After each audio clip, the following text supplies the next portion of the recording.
આપણે આ રીંગણા લીધા છે, તો આખા રીંગણાનું આપણે શાક બનાવવાનું છે. આખા રીંગણાનું શાક બનાવવા માટે આપણે આવી રીતના ટોપા કાઢી લઈશું. ટોપા કાઢી અને આપણે એને સરસ ડીટીયા કાપી લઈશું. ડીટીયા કાપીને પહેલાં ધોઈ લીધા છે રીંગણાને, પછી આવી રીતના આપણે કાપા મૂકી. આવી રીતના કાપા મૂકીને અંદર આપણે જોઈ લેવાનું. એકદમ સરસ રીંગણા થઈ ગયા છે. આમાં કંઈ આપણે આવી રીતના જોઈ લઈશું. આપણે શિંગદાણા લીધા છે, તો એમાં આપણે પાવડર બનાવી નાખીશું.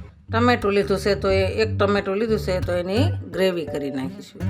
આપણે આ શિંગદાણા લઈશું. શિંગદાણા નાખીશું, લાલ મરચું નાખીશું, હળદર નાખીશું, પછી હિંગ નાખીશું, ધાણા જીરું નાખીશું, સ્વાદ પ્રમાણે મીઠું નાખીશું, 6 ચમચી આપણે ખાંડ નાખીશું. આપણે અડધા લીંબુનો રસ નાખીશું. આપણે અડધા લીંબુનો રસ નાખવાનો છે.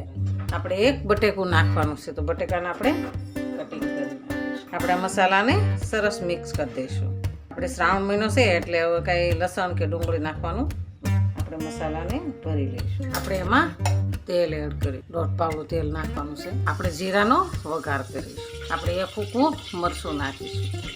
આપણે એમાં તમામ પત્ર આપણે હિંગ નાખીશું. આપણે એમાં ટમેટાની ગ્રેવી નાખીશું. પછી આપણે ઓલો મસાલો વધ્યો હતો ને, એ મસાલો એડ કરી દઈશું. આપણે સરસ હલાવી લઈશું. એકદમ મસ્ત થઈ ગઈ ને ગ્રેવી. એની અંદર આપણે રીંગણાને એડ કરી દઈશું. એની અંદર આપણે બટેકાને કટિંગ કર્યા હતા, એ કટિંગ કરેલા નાખી દઈશું. આપણે મસાલાવાળો વાટકો હતો એને આપણે ધોઈ નાખ્યો છે, ધોઈને આપણે અંદર એડ કરી દઈશું. આપણે મીઠું ને નાખ્યું હતું, તો એ સ્વાદ પ્રમાણે આપણે થોડુંક મીઠું ઓછું પડશે એટલે આપણે મીઠું નાખીશું. થોડુંક આપણે ધાણા જીરું નાખીશું, થોડીક આપણે હળદર નાખીશું. આપણે ઢાંકણું સરસ બંધ કરી દઈશું. આપણે 2 સીટી થવા દેવાની છે. આપણે શાક સરસ તૈયાર છે. એકદમ મસ્ત થઈ ગયું છે શાક. તો આપણે હવે એમાં લીલા ધાણા એડ કરીશું. આપણે લીલા ધાણા એડ કરીશું. એકદમ શાક આપણું સરસ તૈયાર છે. આપણે આખા રીંગણાનું શાક અને રોટલી અને અથાણું સરસ આપણે તૈયાર છે. છાશ હાલો ખાવા.